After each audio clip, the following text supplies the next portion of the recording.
think would be, I think it's not something we want to see happen. But we're not risk fueling extra demand for these people, and the targeting we're doing. These are necessity expenditures as opposed to discretionary ones, and I think that's the distinction. What we don't want to be doing is fueling further excess discretionary spending, which would make the situation potentially worse. But if you're sending money, transferring money to two individuals, they're spending it in one form or another. They're able to conduct expenditure that they wouldn't otherwise have been able to conduct. And surely that's an instant stimulus to the economy. Well, I mean, look, this is a package which, as I said, I think it will have, we believe, a minimal impact on inflation, but inflation nonetheless. But it will be done in a way that I said what we're doing is doing it in a responsible way. So it's going to those people who are going to spend it on things that are absolutely necessary for them to have a standard of living that we think would be appropriate. An impact on inflation. What is your assessment? I think it would be appropriate that the OBR provide a formal independent assessment of that at the time that they do their next official forecasts. I said we believe it will have a minimal impact, is what I've said. Now, how would you define minimal? I mean, I think, as I said, I think it's not good for us to get into the sense of having multiple sets of forecasts, which I'm sure you will understand. But I think most people will understand minimal to mean minimal, and know what they take away from that. Like Brexit means Brexit, doesn't it? Yeah. Okay. And I think that could you just address this third leg, as it were, of the funding, how this has been funded through the tax increase, etc., in the context of inflation for us? Yes, I mean, there's one revenue-raising measure that was announced at the same time, which is a new energy profits levy, which will raise, we estimate, around £5 billion over the next 12 months, and alongside that, we've said we are urgently considering the case to extend that levy to the electricity generation sector, where we do believe there are extraordinary profits also being made.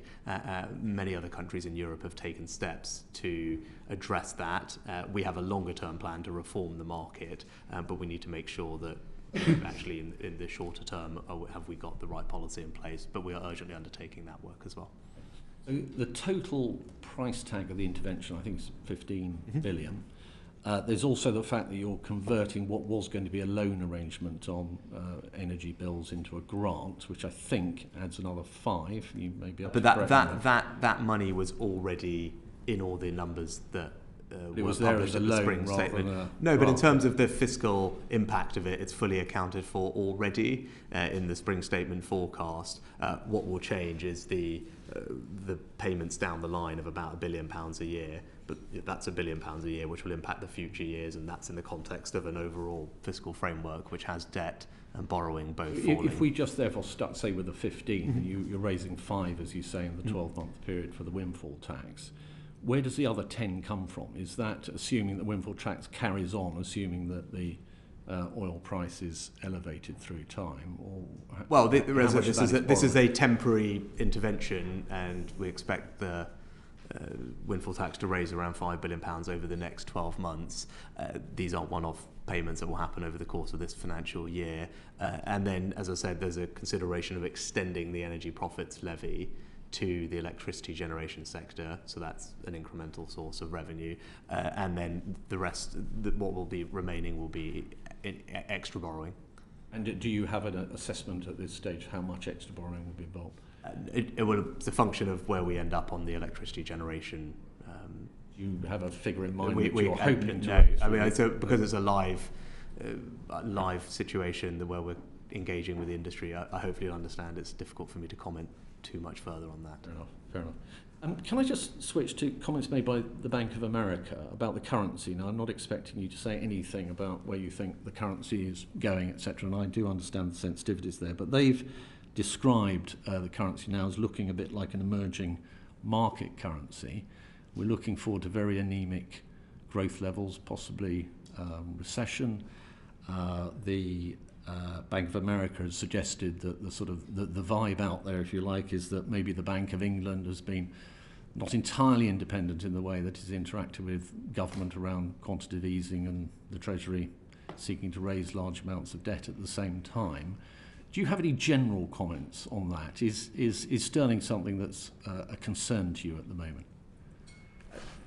No, I mean, I do have confidence in the medium-term outlook for the economy.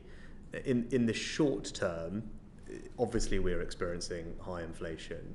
Now, we are not alone in that, and you saw very recent figures actually after the statement that came out from the Eurozone, which showed continued high inflation there. But I think we should be clear that what's happening here is, although predominantly driven by global shocks, not exclusively.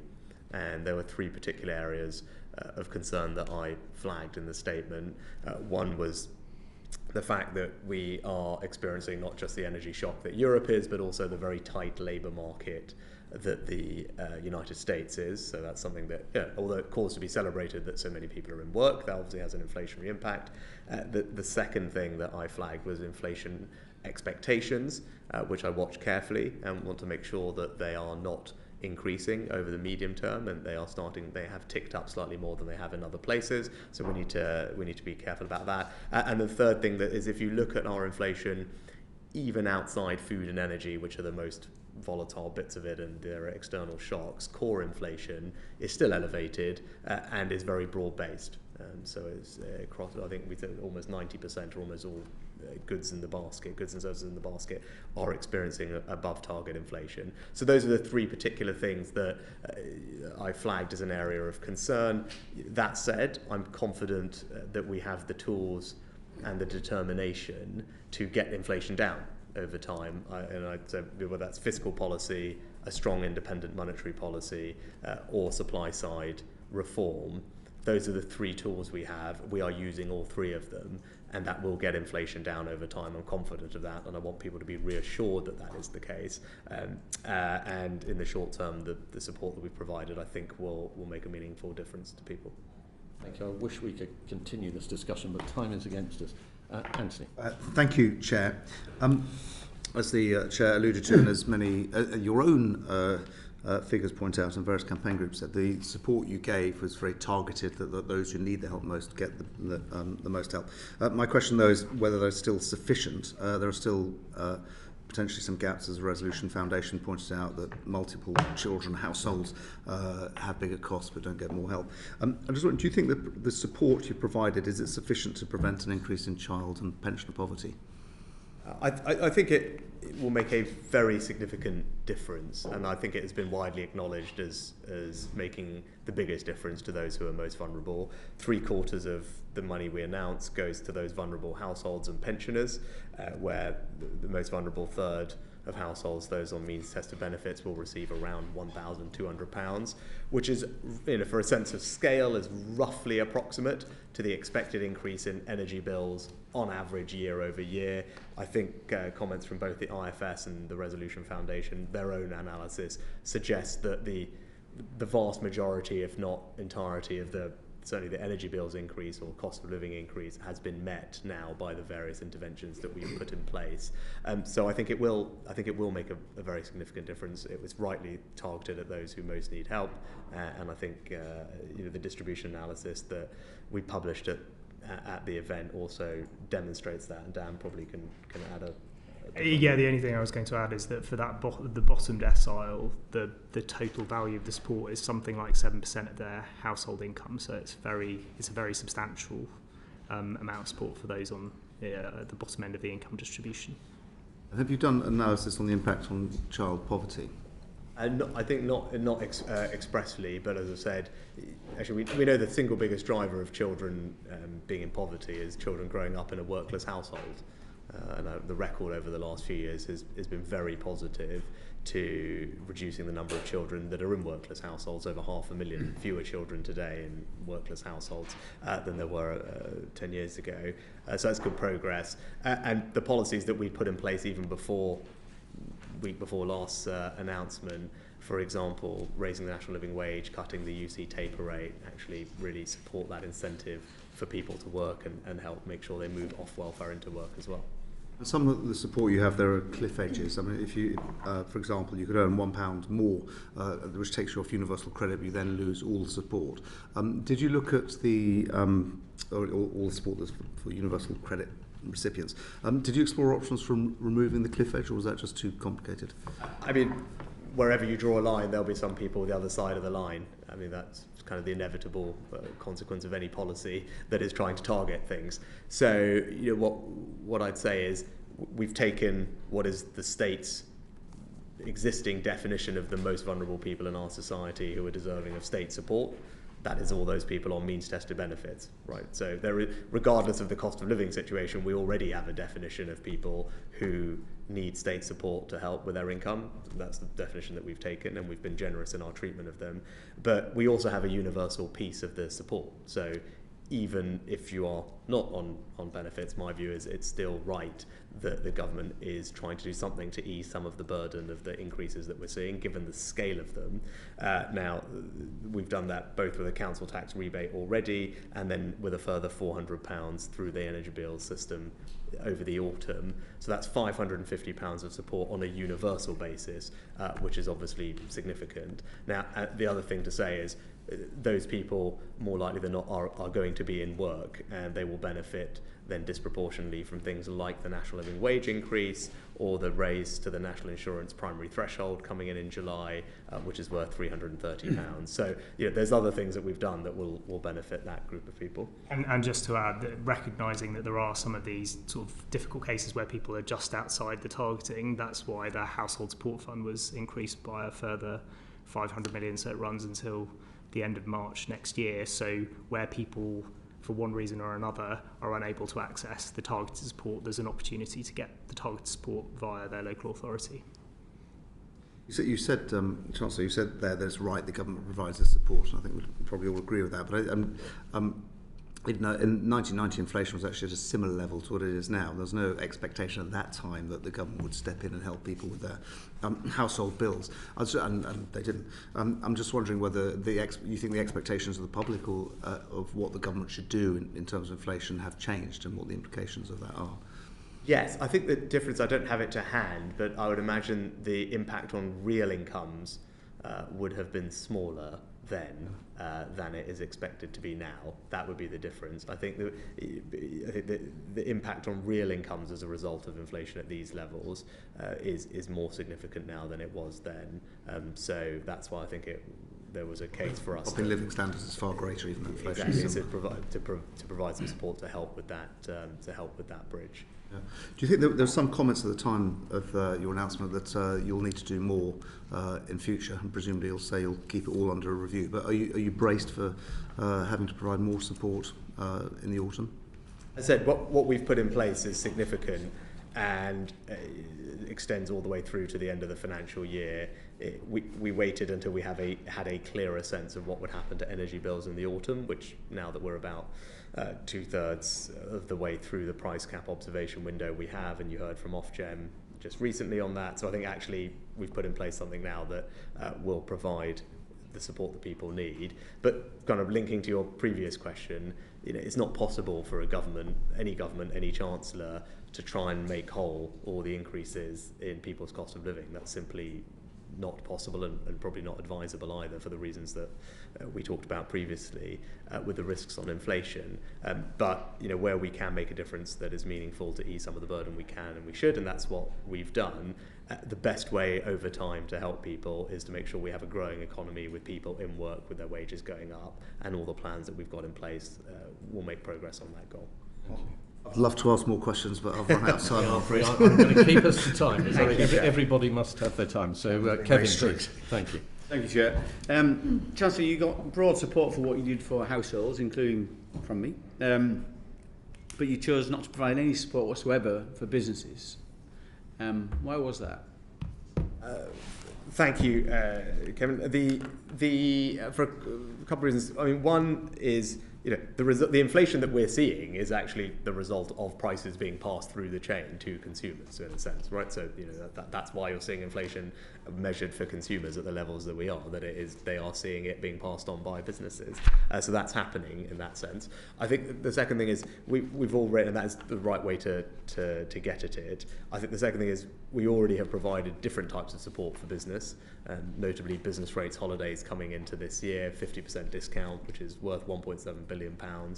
Many businesses will benefit from that. It's worth, say, £5,000 for a typical pub, for example. And secondly, the employment allowance tax cut that came into force in the spring, which will mean that about 500,000, give or take, small businesses are going to see £1,000 tax cut on their employment national insurance bill. So that's quite significant support, broad-based, particularly targeted at small businesses and medium-sized businesses. And then slightly more proactively, we're supporting businesses to grow. And whether that's through Help to Grow management, Help to Grow digital, or the annual investment allowance, which is a very generous tax relief on investment, both the Help to Growth schemes are worth thousands of pounds to just support businesses' further growth and productivity. So there's a lot in place already. And then the last thing I'd say is just for the energy intensive industries, there is an existing scheme that is in place, and in the energy security strategy, the Prime Minister and Energy Secretary made some comments about the future direction of travel for those schemes, which I know they're engaging with those companies on as we speak. Sure.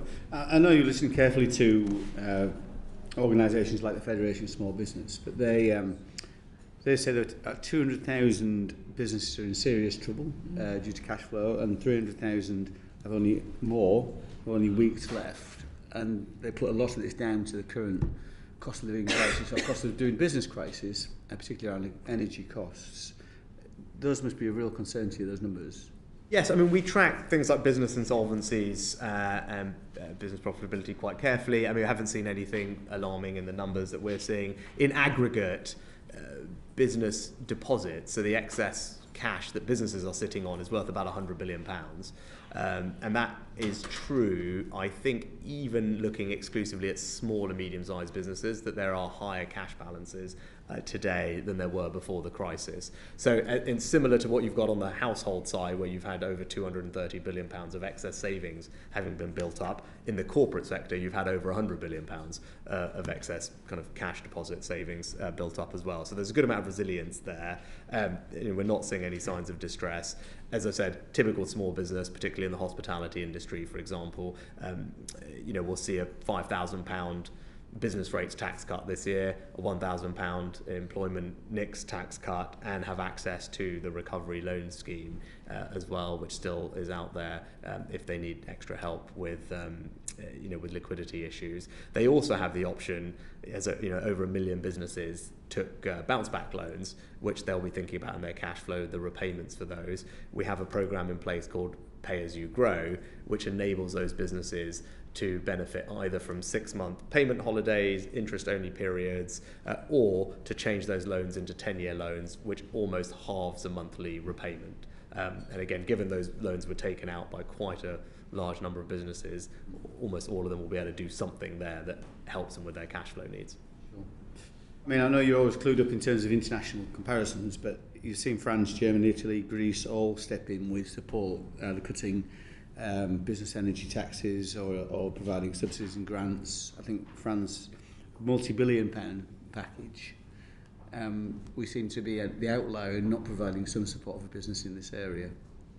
Well, I'd say if you look in total at the support we've provided with cost of living, it's about £37 billion over the various things we've done. It's worth about 1.5% of GDP. And to the best comparison that we can do, that puts us either ahead of or very much comparable to France, Germany, Italy and Japan, as other big G7 economies that are energy importers, unlike the others. So in an aggregate sense, we're very much providing... That's the business. They're looking across the board, right? Very comparable support. Now, look, we may have chosen to target more of that at vulnerable households, and so be it, right? And that I'm comfortable with that choice. And as I said, we've put other things in place that probably they don't feature in my £37 billion that are benefiting businesses. For example, as I said, the business rates discount, the employment allowance tax cut, and even something like fuel duty is a good example. Dan will correct me if I'm wrong, but I think we estimate about 40% of the benefit of the fuel duty freeze and cut, again, that's worth £5 billion of support, the two things together, goes to businesses. So a typical van driver this year, as a result of the fuel duty freeze and the fuel duty cut, are going to save about £200 relative to what otherwise might have happened. That's quite significant. An HGV driver is probably about £1,500 from memory. So there's other things that we're doing, and none of those countries, by the way, have anything like the annual investment allowance, which is we've temporarily kept at this £1 million level. I think we've spoken about in this committee before. It's a very generous, easy to use tax relief for investment for all these companies as well. Final quick question, Kevin. Yes, just on that Yeah. actually. At the Mayor's lecture and then in the statement, you talked about improving incentives for businesses to invest. What are you going to do? Well, without preempting it, what we have published is I don't know, is it an engagement document or a consultation document, Dan, but one of the two, Dan can correct me, which has a range of different options for how one might better incentivise business capital investment through the tax system. In the interest of time, I won't go into all the details here, but there's 4 or 5 different ways one could go about that, and they're all detailed in the document, and we're in the process of talking to businesses and business groups and any other interested parties about their views on the right approach. They're very much welcome any thoughts that the committee might have. I mean, thank you. Yvonne, please. Thank you. Chancellor, I'm sure you would agree that given the challenges facing public finance, it's vital that all taxpayer-funded support is targeted to reach those households generally struggling with the cost of living crisis. How many second homeowners will receive an £800 discount to their energy bills? I completely agree. It's right that we target support where it's most... 772,000 households, or £620 million. How many people own 3 homes and are therefore in line to get £1,200? So, sorry, are you carrying on? Do you want to finish? Or shall I No, answer? I'm just wanting you to know how much money is going to people who some of us would think probably don't need that help. Yes, you're absolutely right. There will be some people who don't need the help. That is, unfortunately, the consequence of having to do policy in practical terms. And I think we were talking previously about providing support on a more universal basis.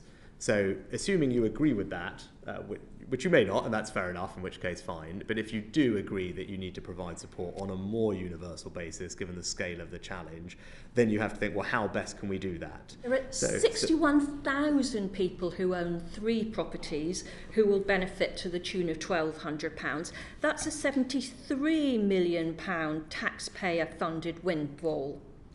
How much help will you get with your energy bills? Actually, I'm donating mine to charity, so I made that clear a couple of weeks ago. So again, just to answer your question... That's very philanthropic, Chancellor, but isn't it being philanthropic with other people's money?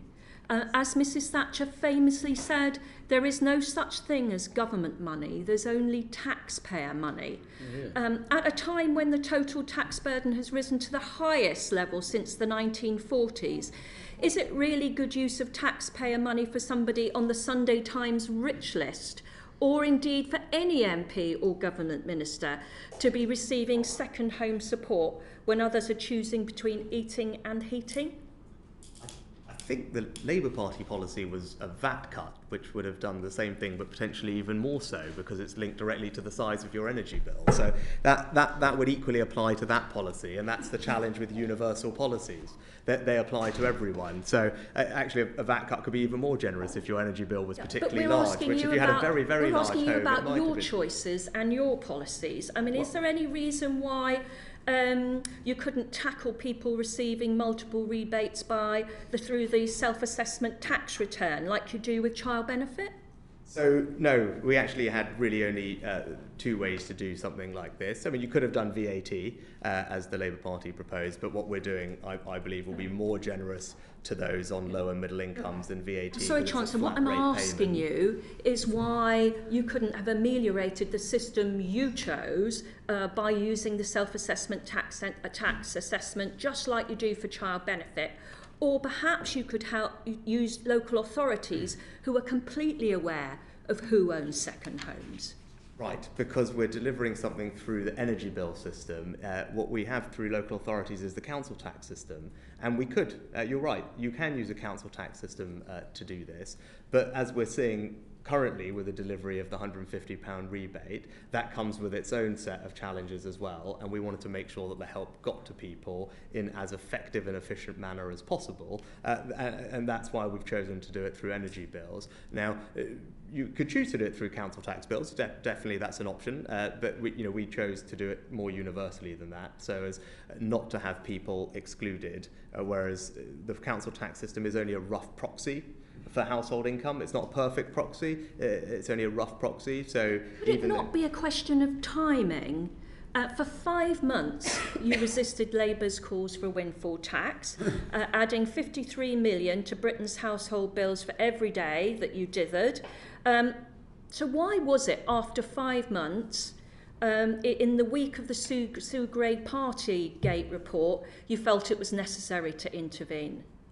Well, the reason we interviewed when we did was very clearly and simply because we had more clarity about what was going to happen to energy bills in the autumn. And as we were talking about that particular week. Well, actually, you heard from Ofgem that particular week, but we're also at the end of May about 2/3 of the way through the observation window for the price cap, the way the methodology works. And that seems to be a reasonable balance between having enough information to have good clarity on what the price cap is going to be so that you can size and scale the support appropriately, and going early enough to provide reassurance. There is a pattern of behaviour going. When the government gets in crisis, taxpayer money can be thrown at everything in order to get off the hook. Surely we should have more respect for people who go out to work and pay their tax and are finding it very tough at the moment?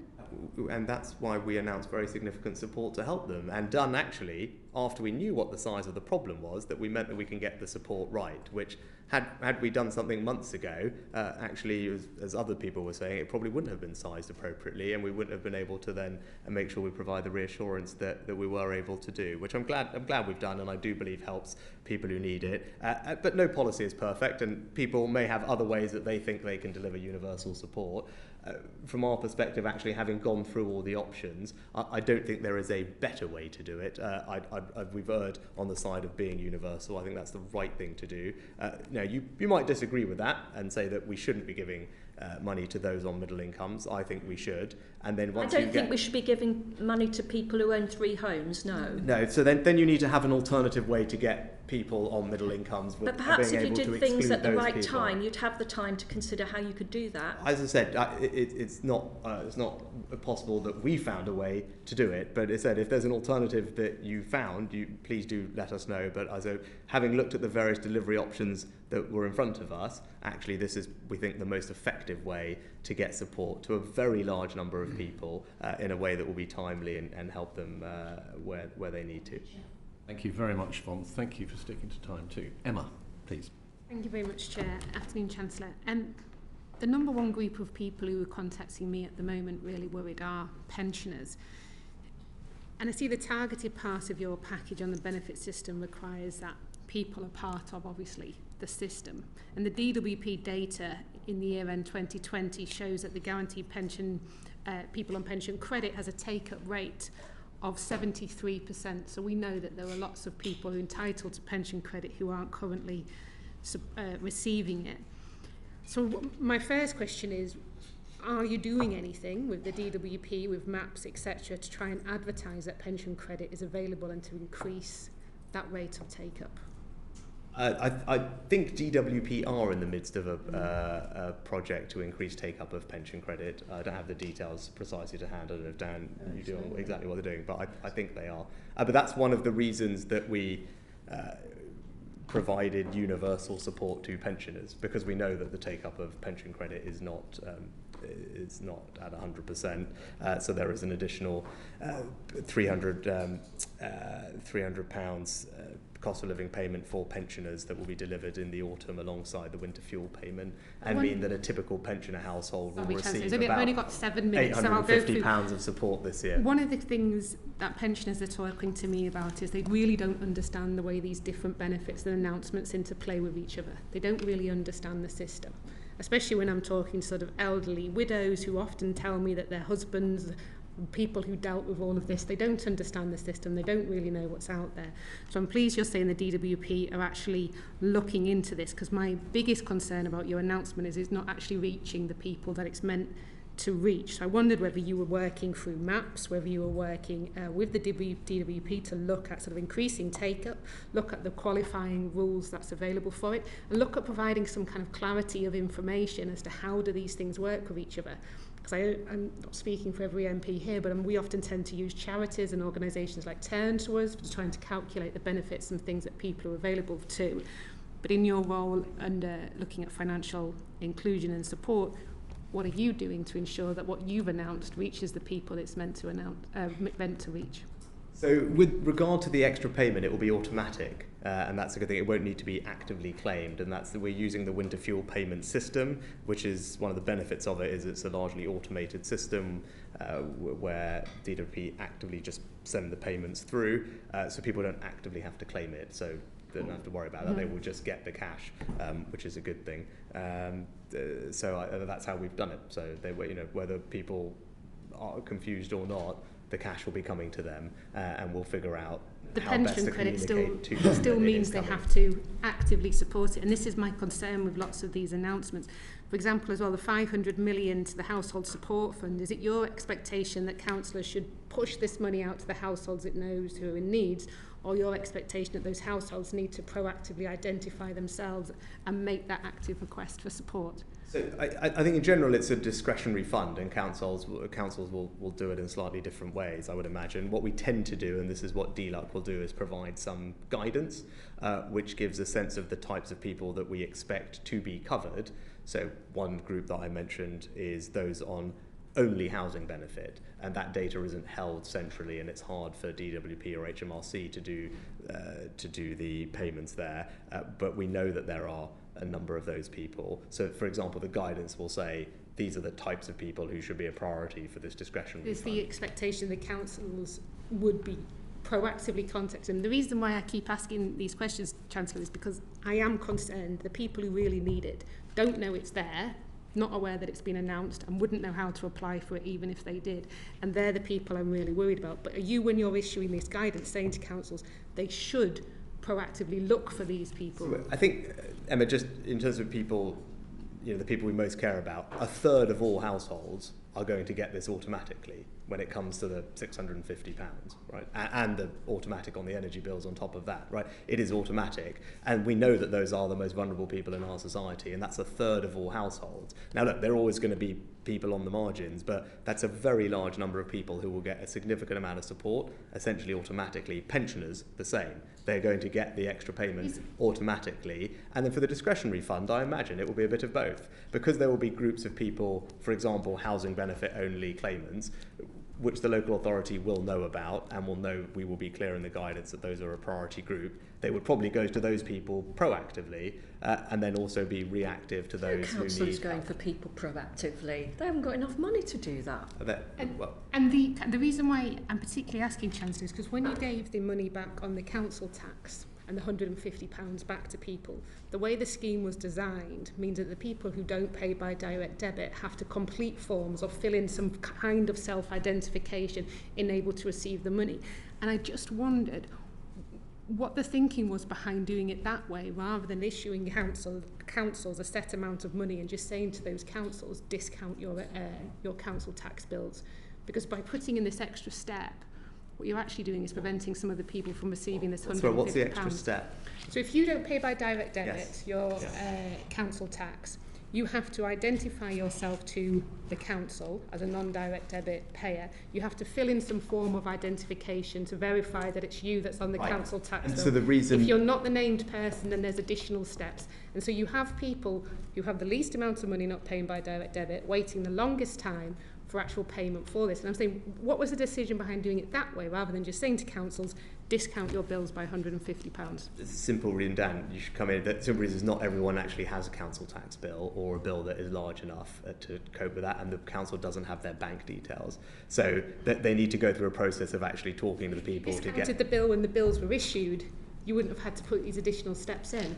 Well, some people were trying to give the money as a lump sum, so rather than have it discounted over a period of time, Then people were getting the money as a lump sum. I mean, I'll be putting these questions into the Treasury to find out how much money is actually not being taken up by people unable to claim this £150. What I'd really be keen to hear, Chancellor, is that you're looking to continually improve and design a system which gets rid of some of these fees. Always, and that's actually why actually delivering £400 on a universal basis through energy bills will mean that you don't have to deal with all of those issues for far more people.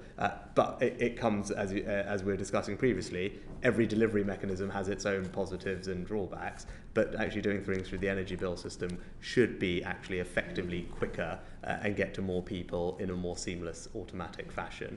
The only thing I was going to say is part of the reason the forms are there is also to prevent fraud, Yes. to make sure that you are who you say you are and you have previously that you are entitled to this discount, this £150 discount. And it's good. Whereas with the energy bill support scheme, because it's about electricity meters, there are different checks and balances in place, and people already have a relationship with the energy. And this provider. is a good example of, so when you've got a process, and we've talked about bounce back loans in this committee before, so when we've got a process that helps to mitigate against it, we're now talking about, oh gosh, this process Someone's a registered, I don't quite understand that No, point. but Because if someone was a registered made. council taxpayer and they paid their bills as a council taxpayer, I'm not sure where the fraud would come in if you discounted that bill, just because they chose not to pay it by direct debit. Well, also it's where people move they move homes and have a different council tax provider, a different It local would be the authority issuing there. of the bill that would be discounted, not... That doesn't quite Gonna- make sense. But I'm really sorry. Sorry, Al. no. Is it really quick? Yes, it's my last literally one a one-liner, and with a one-liner It's a answer if you one-liner. can. Yeah. Final point on a Very different quickly. topic, Chancellor, is on remote working. Could encouraging remote working reduce regional disparities and reinvigorate left-behind areas? I'm not sure that has a one-line answer. It's a balanced answer. Okay. Probably the answer is probably it depends on the circumstances, to the business in question, the employees in question. I don't think you can have a blanket response to that. I'll have to write to you on that then. Well, you could drop us a quick line with some further thoughts, if you might. Yes, have on how them when you remote have time. working can... You may not have many further thoughts on it. I was going to say, but I if probably you do, don't. then It would just depend. I wouldn't. Okay. I don't think there is a blanket answer All to right, the question. okay. Yeah, not one that I've Thanks, seen any Emma. Thank you very work much. on. Angela. Thank you. Chancellor, if the off-gen price cap turns out to be higher than its initial estimate, will you provide further support, or is what you've announced it? As I said, the answer I gave previously stands, that we're always responsive to the situation on the ground. That we have a pretty good sense of what it's going to be. It is in any case an average, so plus or minus a bit. It probably doesn't change the overall picture largely. And as I was saying before, it's not possible for the government to fully insulate people from increases in the cost of living and inflation. So it's not as if it's something that we can precisely try and eliminate. So it would be right to not have, it wouldn't be right to have policy that is designed to do exactly that, because I think chasing a target like that could be dangerous, but we believe it's a significant intervention, and that, as I said, on the basis of what we know, makes a big difference. I guess the converse thing is if it's lower, I don't think Will you come back for the money? Yeah, we're not going to come back either if it's lower. So I think probably find that it's fine equally the same on both sides of it. Right. Now, you were saying earlier to the chair of the committee that a third of the cost of this package so far is going to be covered by the windfall tax, leaving two-thirds of it, £10 billion, effectively taken from borrowing. Yes, it will. The final split will be a function of what happens on the electricity generation. And when are we likely to know about that? As I said, we're in having those conversations urgently. Yeah, but when are we likely to know? Is that I can't say another? much. Is that another mini statement, bit of a budget? I said I can't, because it's a live tax policy, and there's not much more I can say other than what I said at the statement, where I explain the rationale, and we're now having those conversations with the industry to ascertain the scale of those extraordinary profits. But a significant amount of the cost of this package is going to come from borrowing, isn't it? I said it will depend on the scale. We're at two-thirds at the moment. Yes, and then that's an upper bound. Which is possibly why it went down so badly on parts of your own backbench. That's not. Craig McKinley called it tripe. Richard Drax rather oddly called it throwing red meat to socialists. I must say, I'd never thought you were one of us, Chancellor, but it wasn't universally popular on your own backbenchers, was it? So how can you say, when you've introduced a package like this, which is at the moment and likely to remain financed by borrowing rather than tax rises, how can you still claim you're fiscally conservative?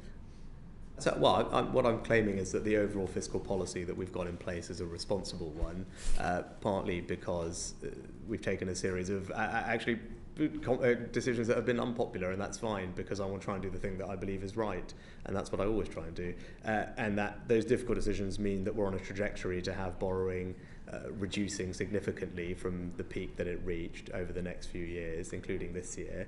And our debt falling sustainably again. I think that is the right approach. Having a strong medium-term framework provides credibility to the markets, which is important, and it allows us, because of those decisions, it allows us to have the space to respond to shocks and challenges as they arise, and that's what we've done.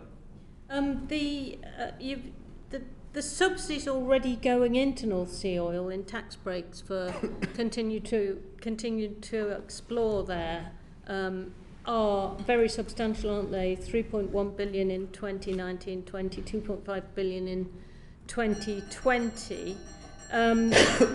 You're really only raising in the windfall tax the subsidies you've already given to people to carry on operating in the North Sea, aren't you? I don't look at it like that. We're raising what I think is a meaningful amount of revenue, £5 billion, but doing so in a way that is supportive of investment in the North Sea, with a new investment relief that doubles the amount of investment tax relief that exists in the system, meaning about for every £1 that people invest, just over 90 pence of it they can get back in tax relief. So as we've designed it in a way that I think is balancing the, raising revenue and taxing profits fairly, with a desire to continue to support investment, and I think it's been largely acknowledged as doing that. Did you consider taking more than 5 billion? As I said, this strikes, I think, the right balance between taxing the profits fairly, but also incentivising investment. Now, your former colleague, the former Financial Secretary to the Treasury, Jesse Norman, has written a letter today calling on the Prime Minister to resign. Do you agree with him? No, not. No? No. You worked with him for a couple of years. You must have some respect for him. Of course, I worked with Jesse for a while since I had this job, and he did a very good job, and I'm grateful for the job he did for me. In his letter, Jesse Norman says to the Prime Minister that to describe yourself as vindicated by the Sue Gray report is grotesque. Do you agree with his judgment on that? As I say, I'm not entirely sure what this has to do with the statement, but I disagree with him, as I said, and I support the Prime Minister, but I thank Jesse for the job he did when he was a Minister in the Treasury. I think political stability has quite a lot to do with how we perform economically, Chancellor. In his letter, he also says breach of the Northern Ireland Protocol, which is what's being constantly threatened by this government, would be economically very damaging, politically foolhardy, and almost certainly illegal. Do you agree with him about that? So that's not the intention. The intention is to have a dialogue with our partners, which we're continuing to do, to make sure that we can try and reach a sensible settlement to some of the challenges that we're seeing about Northern Ireland's place in the United Kingdom economically, where there are very clear challenges, and the protocol is proving to be a barrier to a resumption of a functioning executive in Northern Ireland. It's right that we try and take steps to address that. Do you agree with the Prime Minister's anti-corruption champion, John Penrose, who resigned today because he judges that the Prime Minister has broken the ministerial code and ought to resign? I disagree, yes. Thank you very much. Thank you, Angela. Now going to go to Rushanara, please. By the bell, from Dame Angela. Chancellor, I wanted to talk to you about the interaction between your announcement and the off-gem cap and the OBR. When you came to this, when you gave evidence last, after the spring statement, you said it's very difficult to sit here today and speculate on what will happen to energy prices and therefore the biggest impact on living standards in the autumn. Let's wait until we get there, and then we can decide on the most appropriate course of action. Obviously, it's been 2 months. It has only been 2 months. What made you change your mind, and was it because of political pressure? No, the way the price cap works, there's an observation window which runs from February to August from memory, right? Actually, until you are through that observation window, you don't know what the price cap is going to be. That's how it's calculated. So whilst people might have estimates and all the rest of it back in February, what you don't have is any actual data that informs how the price cap works. So we are now about 2/3 of the way through that observation window.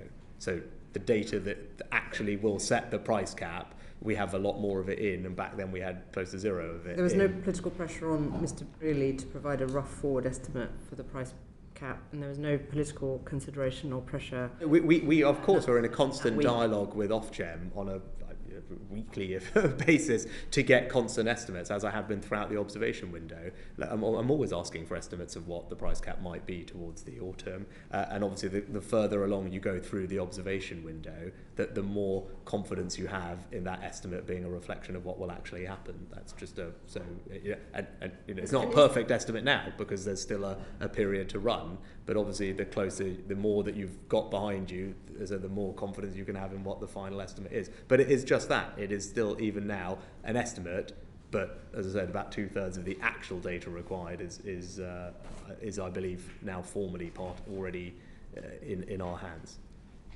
And the week in which you made that announcement, people are very sceptical about the fact that it came out, Siobhan raised it earlier, it came out the day after the Sue Gray report.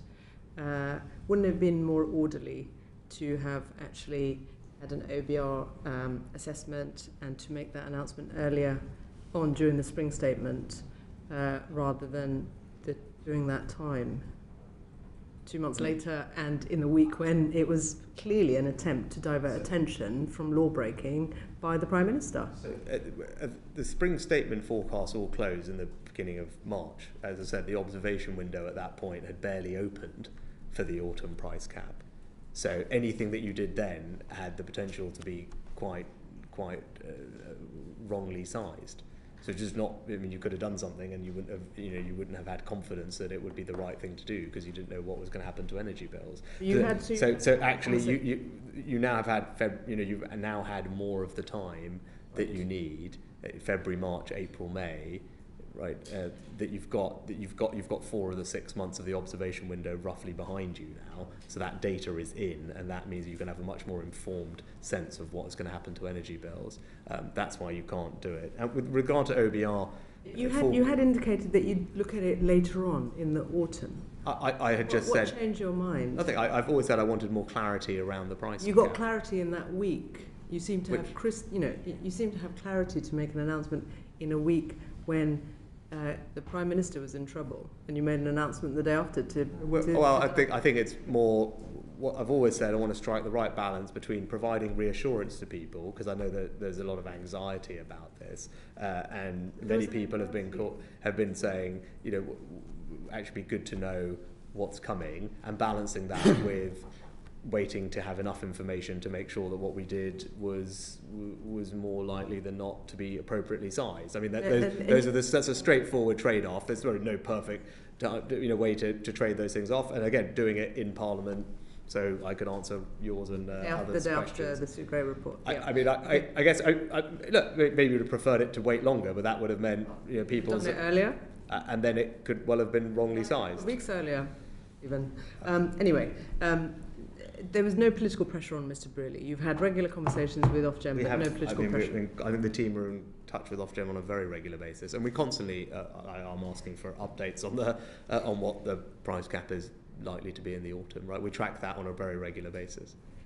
Are you concerned that you're announcing large fiscal measures outside of the budget or spring statement, which means that they're announced without us seeing the impact on the wider economy and without independent costings analysis from the OBR? And we understand why during the pandemic things needed to happen in a different way, but isn't that of concern, that the way you're making these announcements?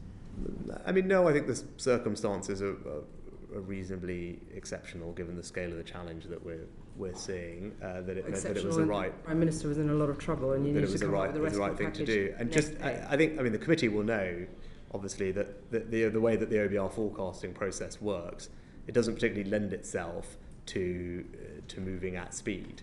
It is a process that takes something like a dozen weeks in general from start to finish. So actually, it doesn't lend itself to more rapid policy and decision making. This announcement at this point lent itself to nothing, which is not not a particularly helpful way to make policy. There's no opportunity to have any assessment. So. Well, I think, look, I mean, there are always independent think tanks and other bodies who have provided but their the OBR assessment. has a particular, with respect, Chancellor, the OBR has a particular function. We have a role to scrutinise you and what you do. You are leaving Parliament in a position, and this committee in a position, and it's not first, in a position where we don't have that independent assessment, and I don't think that's acceptable. Even if you're doing, of course, I welcome the announcement. And the support that's being provided. That's not the point here.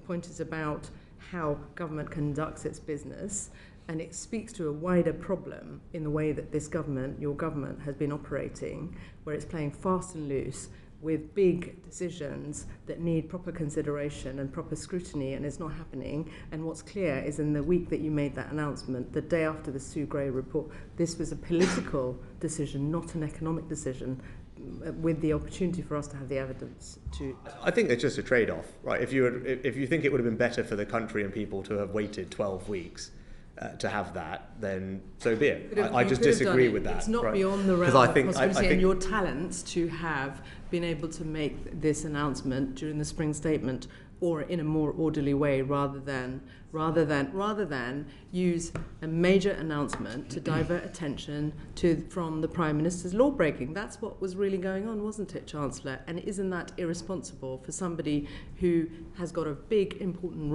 job to play, and you were credited for the work you did during the pandemic, and here you are, falling into the trap of trying to save the Prime Minister by making an announcement the day after the Sue Gray report to take that story off the headlines.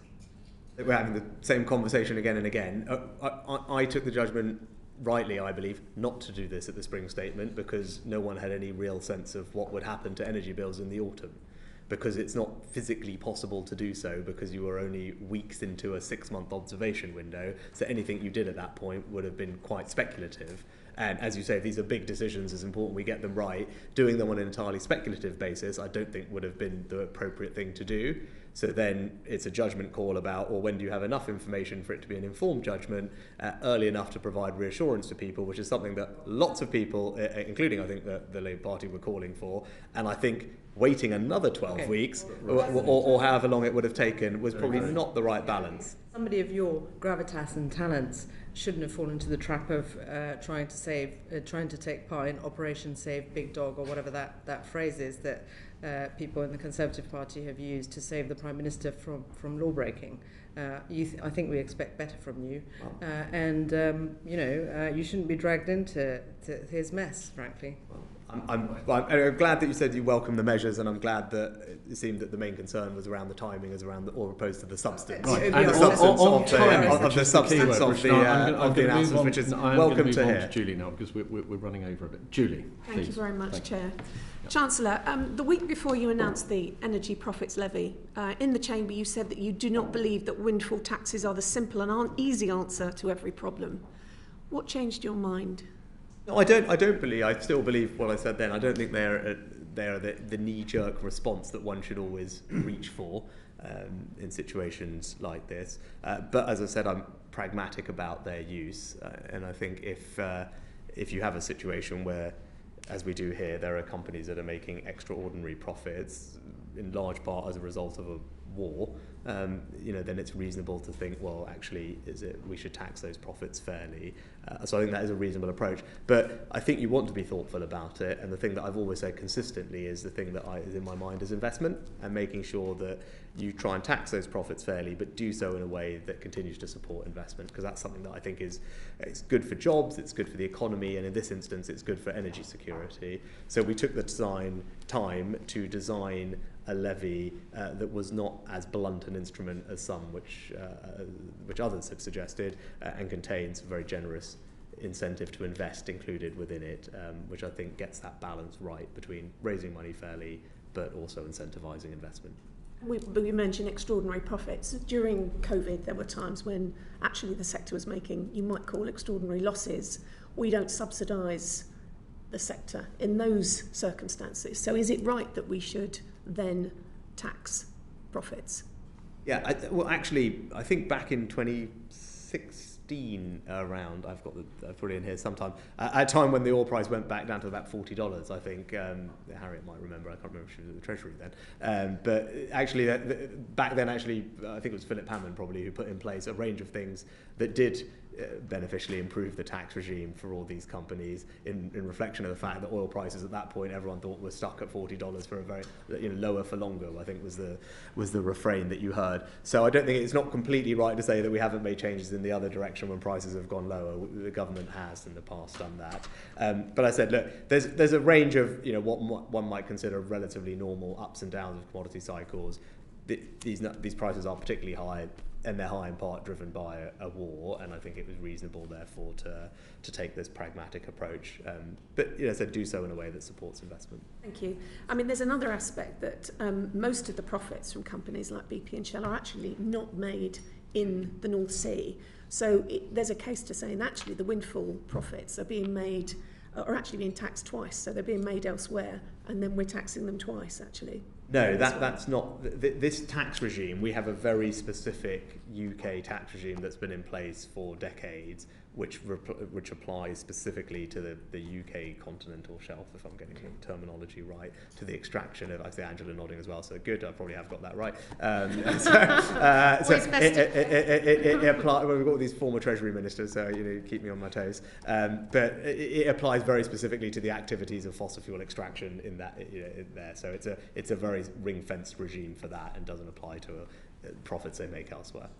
They or any other companies. Thank you. Is it fair to have excluded, to say that companies can't offset their losses from this particular tax as well? Is that fair? Yes, it's something that we've done similarly in the past with, for example, the bank levy works in the same way, the residential developer property tax works in the same way. Because if what you're trying to do is to tax genuinely excess profits, it wouldn't be reasonable, I don't think, or it would undermine the policy rationale of that, to then allow losses which had nothing to do that to be offset against it. I don't know, Dan, if you want to add anything on that. No, I mean, that's exactly right. We did that in various things that were done with the corporation tax regime for banks, where the carry forward of losses was excluded from being set against the additional corporation tax, and the other bits of the North Sea regime, so the sort of 30% ring-fence corporation tax rate and the supplementary charge allow carry forward, but this additional 25% on top won't allow carry forward for the reasons the Chancellor said. Okay, thank you. You've said that the levy will fall away when prices return to normal. Can you define normal? Yeah, I mean, that's a conversation we're having with the industry as well. I think the last time this was done, a price target was published, which was $74, $75 for Brent. Now, if you look, so there's kind of one benchmark there. I think that if you look at the average Brent price over the last, say, 5 or 10 years, that would give you a number of something like $60 or $70 oil. If you look at what most of these companies communicate to their shareholders and what they consider to be normalized oil prices, so what are they telling their own investors? They tend to use numbers like $60, 70 in that range as well. So that give you a sense. That's kind of give you a sense. I think we want to make sure that it is. We've got a complicated situation. We've got gas and oil, so we need to think a little bit about that. And then to provide reassurance that this is not meant to be a permanent feature of the tax regime, there will be a sunset clause of just over 3 years in the legislation itself as a backstop. But obviously, if prices come back to the range that I've discussed, then you would expect this to fall away sooner. Thank you. That's it. Thank you, Tim. Thank you very much, Julie. Gareth, please. Thank you very much, Chair. I just want to carry on the conversation about the levy and specifically get into the detail about the investment component of it. The investment allowance of the levy is available to companies, as I understand it, at the point of investment. Can you just talk us through how this compares to previous investment allowances for these companies and what the pros and cons of that are? Yeah. Thank you. And I know this is something that we've discussed previously, Gareth, because I know you're conscious of trying to incentivise business investment. So this was another feature that we changed. Now, people are focused on the headline percentage relief that we've given, which is substantial and generous. But the other significant change we made is to make sure that relief applies immediately at the moment of investment. That is different to how the investment relief that currently exists within that regime operates, where actually it doesn't apply until that project starts generating revenue, which is often not for years. 5 years on average.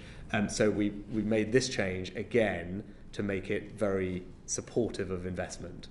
So it's not just the rate that is more generous, because it applies immediately on an MPV basis, it will be considerably more generous than what currently exists, as I said. So it adds to the idea that we really genuinely want to try and bring forward that investment. Okay, and what modelling has the Treasury done on the impact of this allowance for investment as compared to before the levy, for example? Yeah. So look, we have. I mean, I'll let Dan talk to it.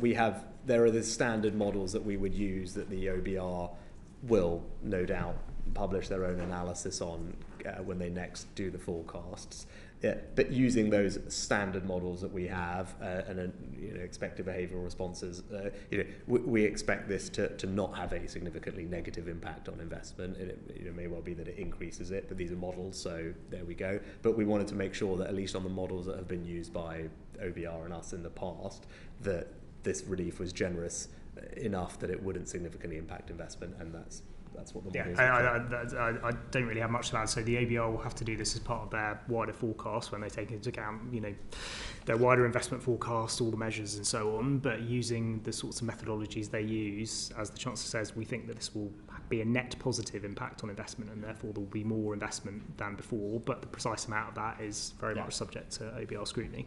Okay, well, inevitably, I'm then going to ask if it is, as you say, as modelled, and it is more impactful and increases investment, would you consider carrying this forward, keeping it going as an investment incentive, even when the tax element of the levy expires? I think probably not, because it relates to the very, there's a extra levy, and that comes with this extra investment relief. There is already a generous treatment of investment within the ring-fence regime. They benefit from full expensing on capital investment. So that actually the status quo regime is already pretty generous. But to Kevin's question earlier, we're hoping to make the overall tax system more supportive and generous towards capital investment anyway after the super deduction expires. So for all non-ring-fenced investment, that hopefully will benefit from a cheaper or a more generous treatment, as I said. But this will revert back to what it is, which is, as I said, higher tax rate, but more generous investment treatment as well.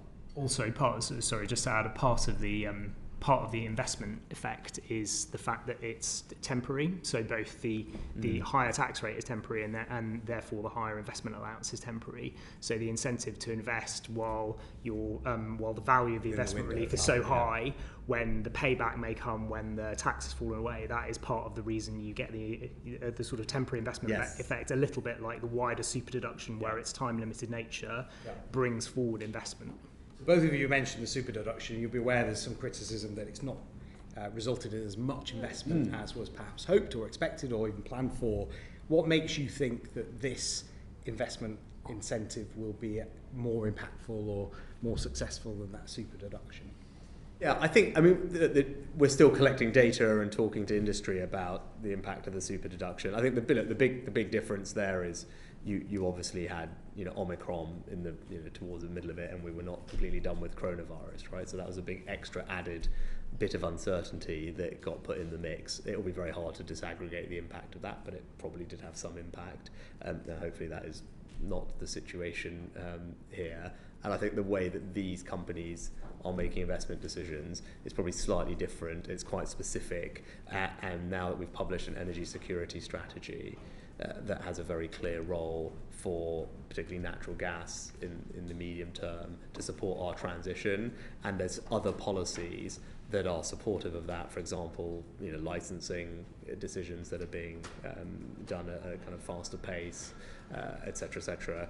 I think actually, I'm confident that there's a strong signal from government to the industry that we want to see that investment, and there's also a medium-term policy framework that is supportive of it, not just the short-term tax relief. Okay, thank you. Recent developments in Ukraine have shown and highlighted the importance of oil and gas, domestic oil and gas, not just for security of supply, but also the bridge to low carbon future that we all hope for. How clear have you been with energy companies once you've announced this investment incentive that you hope that will go towards investment in fixing essentially, I see in front of me, North Sea Transition Authority expects output to fall 30% over the next 5 years. There's 363 undeveloped discoveries. Have you been clear with the energy companies where you expect this investment to go if they take the incentive? Yes, well, look, there's a ring-fence regime, so in one sense it applies quite specifically to a group of companies, and a relatively small group of companies. There are about 20 or 30 who paid any tax in that regime over the last couple of years, and it is a fraction of that account for most of the revenue. So we're only talking about the relatively small number here. And yeah, we have been, we've been clear, not just on this, but I think, as I said, the energy security strategy was warmly welcomed by the sector as being a strong statement of support for their role in the transition, which they wanted to hear from government, and we've provided that reassurance. And then it's not just the fiscal regime, as I said, there's other things that matter, for example, the permitting and licensing. And again, on all those things, you're seeing progress from the Energy Secretary to make sure that we can improve our energy security, and that is a part of it. I'm at time. Thank you. Thanks very much, Gareth. Alison, please. Thank you very much. Moving on from oil and gas to electricity generators and the suggestion you've made that there will be a tax on them coming forward. Can you tell me a bit more about that and the timescales for it? No, I'm sorry, Alison, I can't say much more given it was a live tax policy other than what I said at the statement, which is, do believe that there are extraordinary profits being made in that sector. And that is the result of how the market works, which is the price for electricity being set at the marginal supplier, which at the moment is natural gas, at these very elevated levels. And there will be lots of people whose costs of producing electricity are much, much lower than that. And that is where these excess or extraordinary profits arise. We're working urgently with industry to understand the scale of what those might be, and then the best way to address that is. And as I said, other European countries have taken steps to do that. We have a longer term plan the Energy Secretary published, a plan to reform the market in order to actually deal with that. But again, that we need to figure out how quickly that can be put in place and whether there's a better answer in the short term. The figure of £10 billion has been bandied about in terms of excess profits. Would it surprise you to know that SSE said this morning to me that they don't recognise that figure? I don't recognise that figure. Hasn't been necessarily. We have not put out any public figure. So Okay. I said, You're describing excess profits. You must have an idea of how much that is. You wouldn't expect me to comment publicly on tax policy as it's being developed. There's lots of different. You put it in your statement. As I said, beyond what I said in the statement. Right. So I'm not able to get into the specifics of a tax policy that's under development. And I said the scale of the profits is something that we are working through in the industry. You believe there's an extraordinary profit. You must have an idea of what that extraordinary profit is if you're bringing forward a policy to tax it. We're in the process of talking to the companies to figure out the scale of what we think the profits are. Because there's lots of different particular circumstances that companies might be in. For example, if they've sold forward the energy already at a particular price, then that will mean that a desktop analysis, which looks at the current spot price, won't take that into account. So we need to go through that analysis with the companies. Mm-hmm. You said earlier you're going to bring forward urgently. When should we expect a statement on that? I said as soon as we can go through the work. Weeks, months? Not months. Weeks then. Urgently is not months and months, but. Okay. Are you aware that this is already having an impact on investment in the renewable sector? How do you expect to achieve net zero targets, to meet the commitments of COP26 last year if you're going to disincentivise bringing forward investment in renewable generation? We currently already have a very generous investment regime in place because of the super deduction, which means that any investment in renewables that's happening right now benefits from the most generous treatment of capital investment, not just in the UK's kind of recent history, but also pretty much anywhere in the world. It is the most generous treatment of capital investment that exists anywhere at the moment because of the super deduction. That's the regime that we have in place. So that, anyone wanting to do that now, they should crack on. They'll benefit from that relief. Well, it's difficult for investors to crack on if they don't know what this regime is going to look like in a few weeks' time. But the capital investment relief exists today, so that's the relief on the investment they're making today. In terms of the energy market reform, that is something that we need to get right, and that's why we're having the conversation with them now to, as quickly as possible, figure out what the situation is. But I do believe that people's energy bills being, we've had this conversation about cost of living, right? If that's being driven by the way that pricing works, which means that people's cost of producing the electricity, the price that actually our constituents are paying bears no relation to that, that's probably something that we should try and fix. And that's what many other countries have taken steps to try and do. Now, there are different ways of doing that, but that does seem to me the right approach.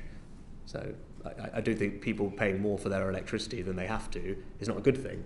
We want to make people's living standards higher. We want to reduce the burden of them of energy bills. With respect, Chancellor, that's not what this is about. This is about investment in the renewables sector, a sector which is really significant to the Scottish economy in particular, and the Scottish Government has made a huge commitment to that. What discussion have you had with the Scottish Government about your plans for taxation in the renewables sector? But it is about that. This is exactly what we're talking about, is excess profits that are being made in the same way as there are extraordinary profits being made in oil and gas. There are extraordinary profits being made in electricity generation. Now, it doesn't matter who's making those profits.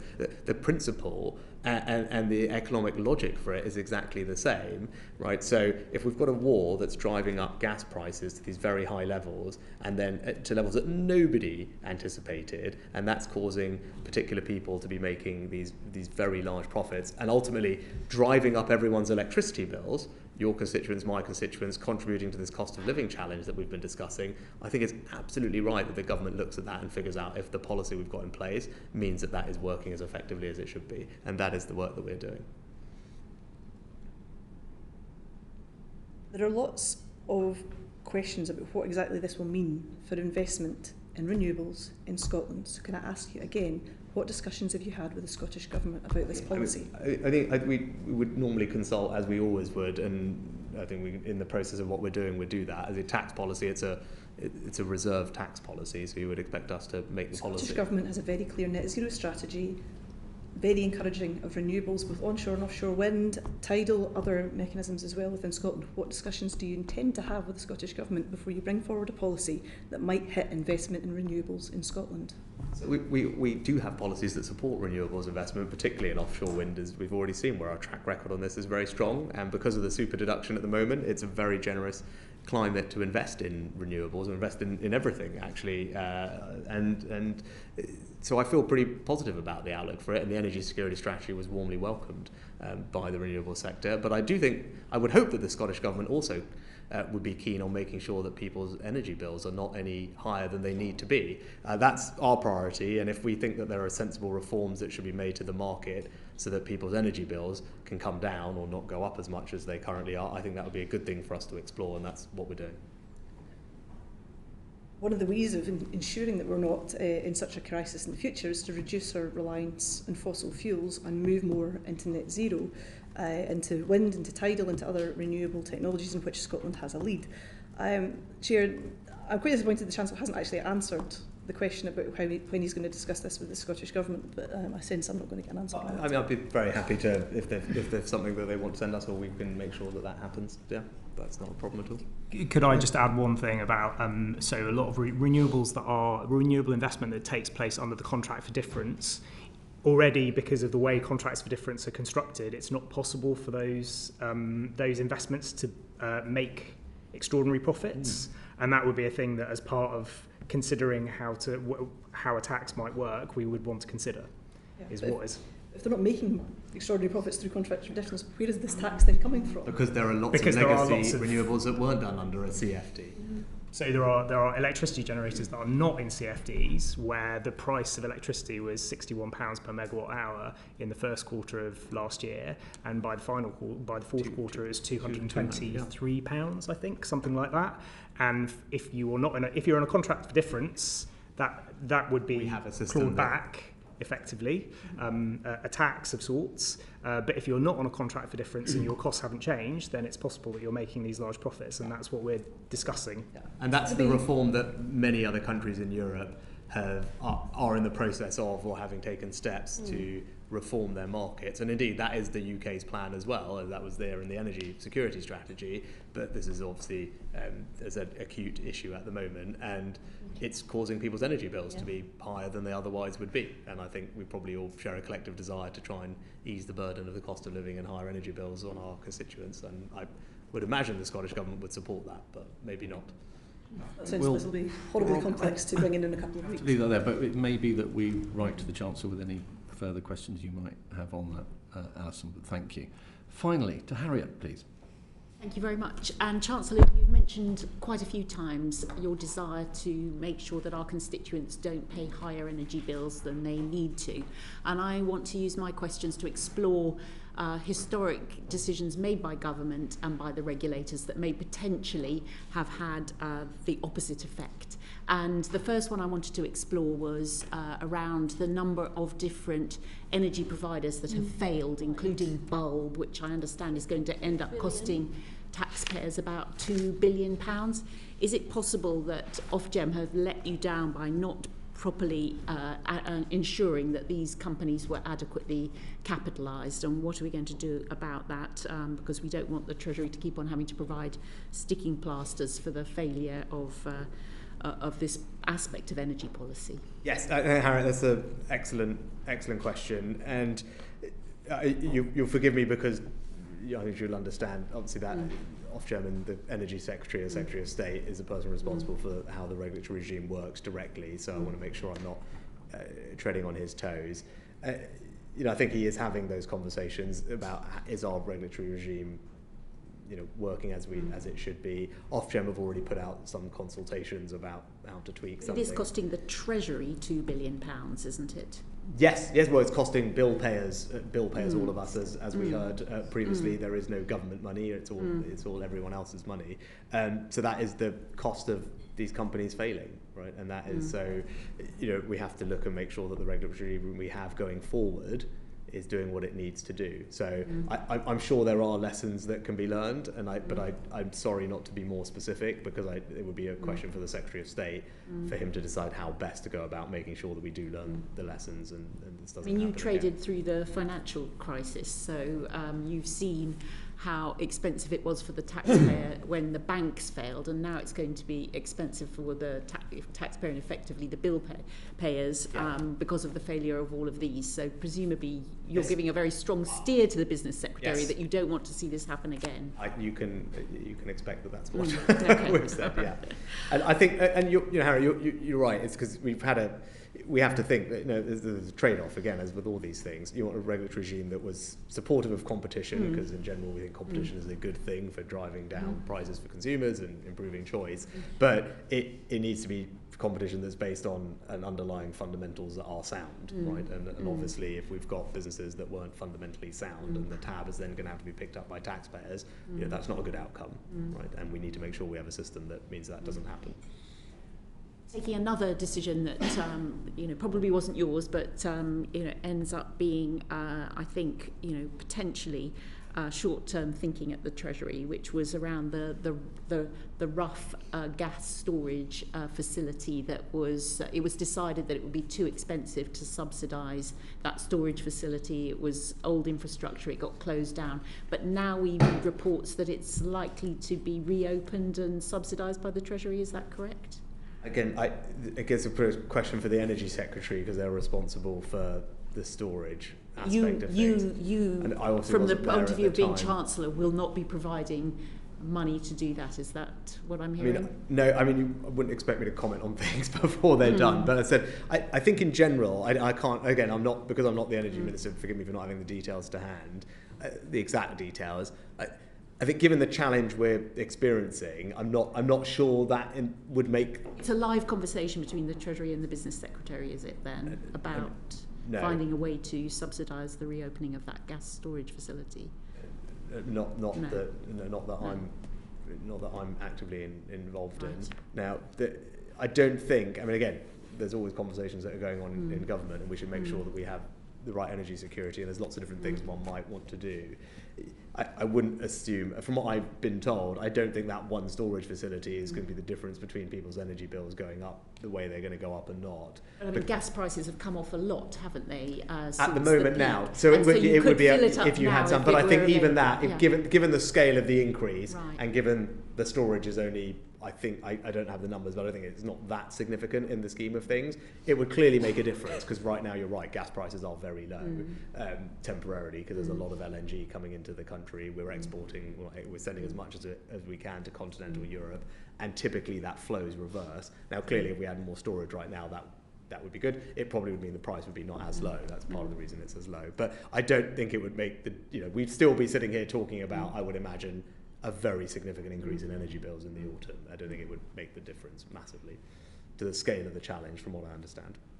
Turning to the scale of the challenge in terms of nuclear generation, and I think that Jesse Norman, as a former energy minister, alluded to this in his letter today, that he thought it was unrealistic in terms of the expectation of the speed of turning back on or building nuclear, and so there is talk of extending the life of Hinkley B further, and apparently EDF have said that that's actually technically not possible. We've missed the deadline for doing that. Are you in conversations with any of these nuclear power stations about subsidising, extending their life? That'd be a question that BEIS would be responsible for. But are you in conversation with them about we're in conversation with EDF all the time, because obviously there's a very large project that we're in the process of nuclear project. We're in the process of trying to move to a final investment decision at a kind of effective pace. So we're always having conversations with EDF in general anyway. But again, those are led by the Energy Secretary. And in terms of your goal of trying to keep future energy bills down, how much is the Treasury sort of prepared to subsidise some of that new nuclear and extending the life of existing nuclear? Yeah, I mean I think there's a balance in having an energy mix that is reliable, secure, and affordable, and there's not a perfect solution, so you're constantly trading off against those things. I think our approach would be to try and make sure that we have systems that can provide affordable energy at as competitive a price as possible, that's also renewable or non-carbon.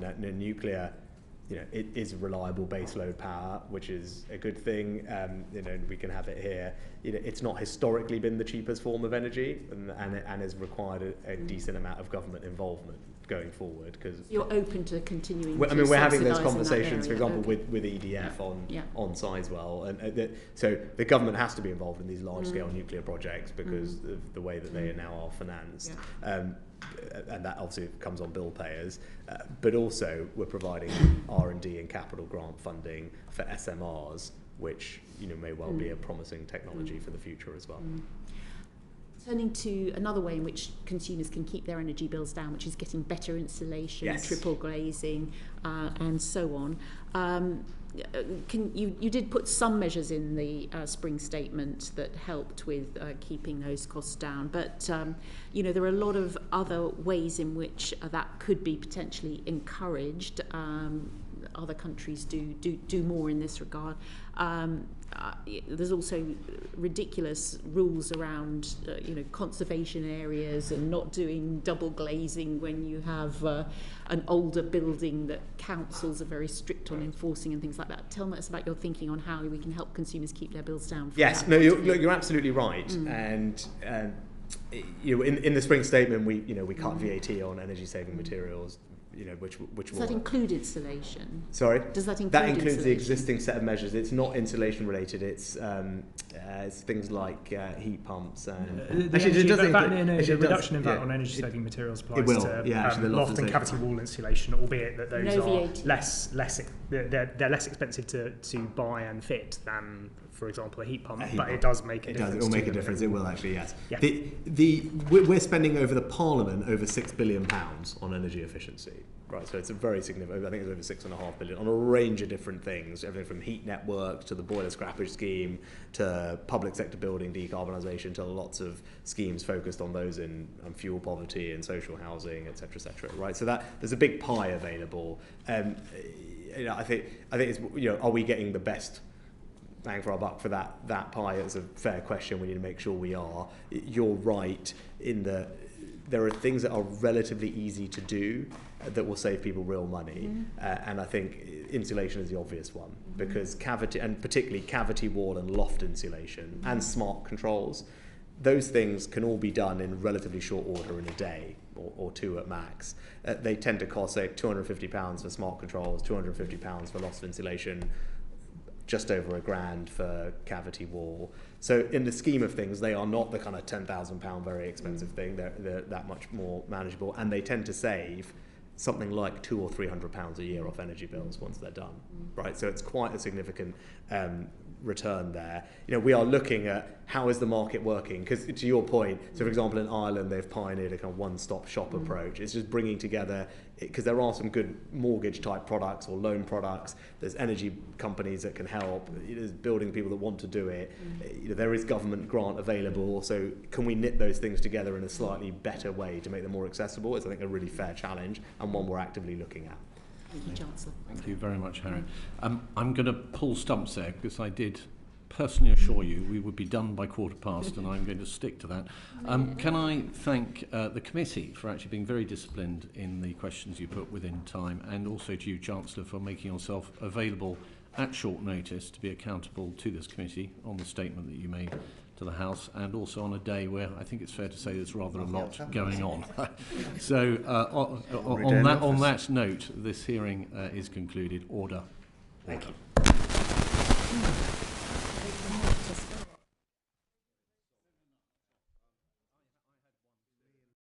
The proceeding has ended.